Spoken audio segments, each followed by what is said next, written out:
Madam ഒരു ജോലി ഉണ്ടെങ്കിൽ തരണം. എന്തൊക്കെ ജോലി ചെയ്യാൻ അറിയാം? കല്ലുപണി, കൊത്തുപണി, പെയിന്റ് പണി, തേപ്പ് പണി, എല്ലാ പണിയും അറിയാം മാഡം. എത്ര വരെ പഠിച്ചിട്ടുണ്ട്? +2 പാസ്സാണ് മാഡം. ഇതിനൊന്നും ഇവിടെ ഒരു വാല്യൂ ഇല്ല. ബികോം എടുക്കണം. ബികോം എടുക്കണം. ബികോം എടുക്കണം. ബികോം. മാഡം ഒരു ജോലി തരണം. ഞാൻ ബികോം പാസ്സായി. ബികോം ഒക്കെ ഇവിടെ ചായ അടിക്കാൻ വരുന്നവർക്കുണ്ട്. എഞ്ചിനീയറിംഗ് പഠിക്ക്, അപ്പൊ നോക്കാം. എഞ്ചിനീയറിംഗ്. മാഡം ഇനി ജോലി തരണം. എഞ്ചിനീയറിംഗ് കഴിഞ്ഞു. ഇവിടെ കാക്കേനേക്കാൾ കൂടുതൽ എഞ്ചിനീയർമാരാ. വല്ല MBA BBA ഒക്കെ എടുത്തിട്ട് വാ, അപ്പൊ നോക്കാം. MBA എടുക്കണം. MBA കഴിഞ്ഞു മാഡം. ഇനിയെങ്കിലും ജോലി തരണം. MBA എന്ന് പറഞ്ഞാ ഇപ്പൊ പണ്ടത്തെ ബികോമിന്റെ വിലയുള്ളൂ.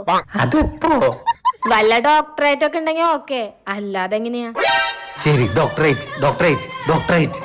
മാഡം 2 മാസ്റ്റേഴ്സ്, ഒരു PhD, ഒരു